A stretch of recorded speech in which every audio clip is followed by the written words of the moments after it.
বন্ধুরা, cosmetic surgery বর্তমান সময়ে অনেক কমন একটি বিষয় হয়ে দাঁড়িয়েছে। বিশেষ করে ফিল্ম স্টাররা এটির সাহায্য নিয়ে থাকেন। ফিল্ম স্টাররা মূলত কসমেটিক সার্জারি নিজেদেরকে ইয়াং দেখানোর জন্যই করে থাকেন। এবং বর্তমান সময়ে এমন অনেক মানুষ রয়েছেন যারা নিজেদের প্লাস্টিক সার্জারি শুধুমাত্র নিজেদেরকে তাদের প্রিয় সেলিব্রিটিদের মতো লুক প্রদান করার জন্যই করে থাকেন। কিন্তু কি হবে যদি কারো হিরো কোনো ফিকশনাল গ্রাফিকলি ডিজাইনড ক্যারেক্টার হয়, যেমন ধরুন বেন 10, সুপারম্যান, বারবি অথবা থর। জি হ্যাঁ বন্ধুরা, এই দুনিয়াতে এমন অনেক মানুষ রয়েছেন যারা নিজেদেরকে শুধুমাত্র নিজেদের ফেভারিট কার্টুন ক্যারেক্টারের মতো লুক প্রদান করতেই কসমেটিক সার্জারি করিয়ে থাকেন, এবং তার রেজাল্ট কি হয় তা হয়তো আপনি কখনো কল্পনাও করতে পারবেন না। তাই আজকে আমার এই ভিডিওতে আমি আপনাদেরকে এমনই 5 জন ধনী ব্যক্তিকে দেখাবো যারা নিজেদেরকে একেবারেই কার্টুনে রূপান্তরিত করে নিয়েছেন। স্বাগতম আপনাদেরকে কুয়াশার একটি নতুন এপিসোডে।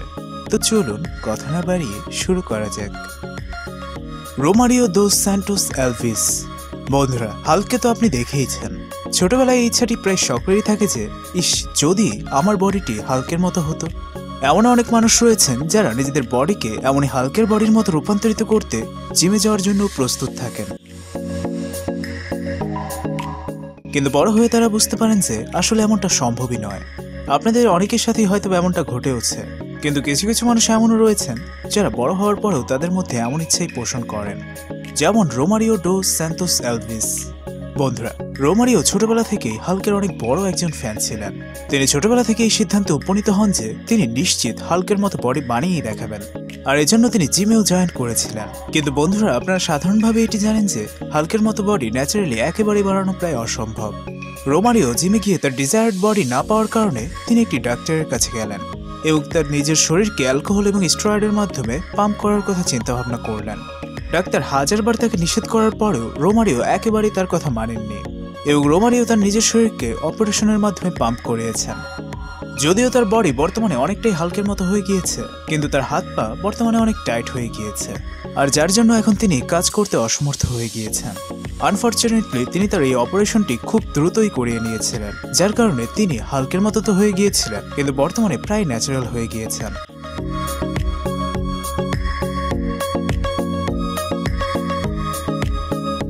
Herbert Chavez. বন্ধুরা, হারবার্ট চাভেজ 4 বছর বয়স থেকে সুপারম্যানের অনেক বড় একজন ফ্যান। তিনি ছোটবেলা থেকেই নিজেকে একজন সুপারম্যানের মতো লুক প্রদান করতে চেয়েছিলেন, আর তিনি যতই বড় হতে লাগলেন তার ইচ্ছাও সময়ের সাথে সাথে বাড়তে লাগলো। বড় হওয়ার পর তিনি নিজেকে সুপারম্যানের মতো লুক দেওয়ার জন্য অনেকবার প্লাস্টিক সার্জারি করিয়েছেন।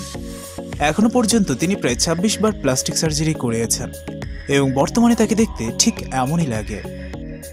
তার সার্জারির মাধ্যমে তার নাকের শেপ এবং জ লাইনের শেপও পুরোপুরি পরিবর্তন করে দেওয়া হয়েছে। তিনি তার বডিতে স্টেরয়েডেরও ব্যবহার করেছেন, যেন তাকে দেখতে পুরোপুরি ম্যান অফ স্টিলের মতো লাগে। বন্ধুরা, এত কিছু করার পরেও তিনি এখন আর থেমে নেই এবং তার পরবর্তী গোল হচ্ছে সুপারম্যানের মতো হাইট গেইন করা। দোয়া করুন যে তিনি যেন এতে সফলতা পান।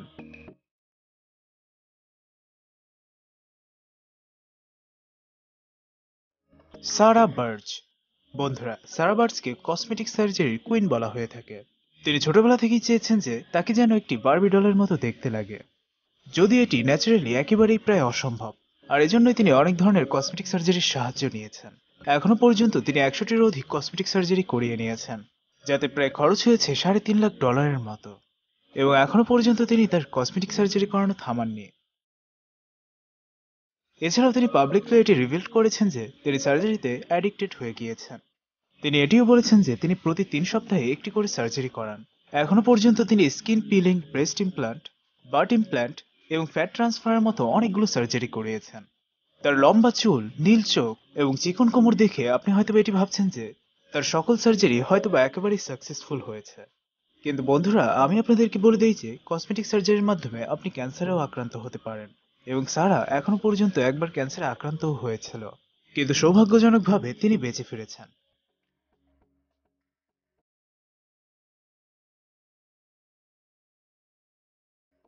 ভ্যালেরিয়া লুকিয়ানোভা। বন্ধুরা, এখন আমি আপনাদেরকে যে মেয়েটি সম্পর্কে বলবো, তিনি বারবি সম্পর্কে এতটাই বেশি ফ্যান্টাসি ছিলেন যে তিনি তার সার্জারির মাধ্যমে নিজেকে পুরোই একেবারে বারবি ডলের মতো লুক প্রদান করেছেন। তিনি ছোটবেলা থেকে বারবি ডল অনেক বেশি পছন্দ করতেন এবং তিনি সবসময় এটি চাইতেন যে তাকে যেন একটি বারবি ডলের মতো দেখতে লাগে। ভ্যালেরিয়ার কাছে ছোটবেলা থেকে বারবির অনেকগুলো ডল ছিল, যেগুলোকে ভ্যালেরিয়া তার নিজের আইডল মনে করতেন। বড় হওয়ার পরেও ভ্যালেরিয়া বারবি ডলের অনেক বেশি ফ্যান ছিলেন এবং নিজেকে তিনি তার মতো লুকও প্রদান করতে চেয়েছিলেন। তিনি তার নিজের লুকে খুব বেশি সন্তুষ্ট ছিলেন না, এজন্য ভ্যালেরিয়া অনেকগুলো সার্জারিজ যেমন breast implant, I surgeries, but transplant এছাড়াও আরো অনেকগুলো সার্জারির মধ্য দিয়ে গিয়েছেন। এছাড়াও এটি বলা হয় যে ভ্যালেরিয়া তার নিজের শরীর থেকে অনেকগুলো মাসল ফ্যাটস এবং হাড়ও সার্জারির মাধ্যমে বের করে ফেলেছেন, যেন তাকে একটি স্লিম বারবি গার্লের মতো দেখতে লাগে। আপনি যদি কখনো ভ্যালেরিয়াকে দেখতে পারেন তাহলে সত্যি কথা বলতে আপনি একেবারে নার্ভাসই হয়ে যাবেন যে এটি ভ্যালেরিয়া নাকি একটি সাধারণ মানুষ।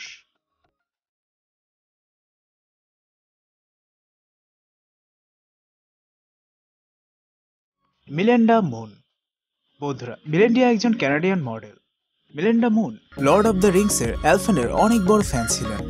মিলেন্ডা অ্যালফেনের পয়েন্টেড তীক্ষ্ণ কানকে অনেক বেশি পছন্দ করতেন, আর এজন্যই তিনি তার কানের সার্জারিও করিয়েছিলেন এবং এতে প্রায় তার $325 মতো খরচ হয়েছিল। সার্জারির পর তিনি তার পয়েন্টেড কানও পেয়ে যান এবং এরপরে তিনি বলেন যে তিনি অনেক পূর্ব থেকে অ্যালফেনের অনেক বড় ফ্যান ছিলেন এবং তিনি ওই ক্যারেক্টারের কান অনেক বেশি পছন্দ করতেন, আর এজন্যই তিনি সার্জারির সাহায্য নিয়েছেন। এবং এছাড়া তিনি বলেন যে সাধারণ মানুষের লুক তার একেবারেই পছন্দ নয় এবং তিনি নিজেকে একটি সাধারণ মানুষের তুলনায় ভিন্ন করে গড়ে তুলতে চান, আর এজন্যই তিনি তার এই স্ট্রেঞ্জ লুকে অনেক বেশি খুশি রয়েছেন।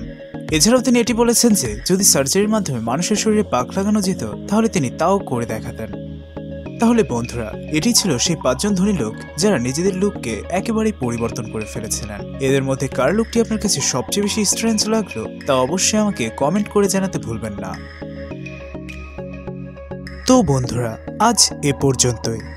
ভিডিওটি ভালো লাগলে অবশ্যই লাইক করুন এবং আপনার বন্ধুদের কাছে শেয়ার করুন এবং এমনই মজাদার এবং অদ্ভুত রহস্যের এবং অজানা ভিডিও পেতে আমাদের চ্যানেল কুয়াশাকে অবশ্যই সাবস্ক্রাইব করতে ভুলবেন না। ধন্যবাদ।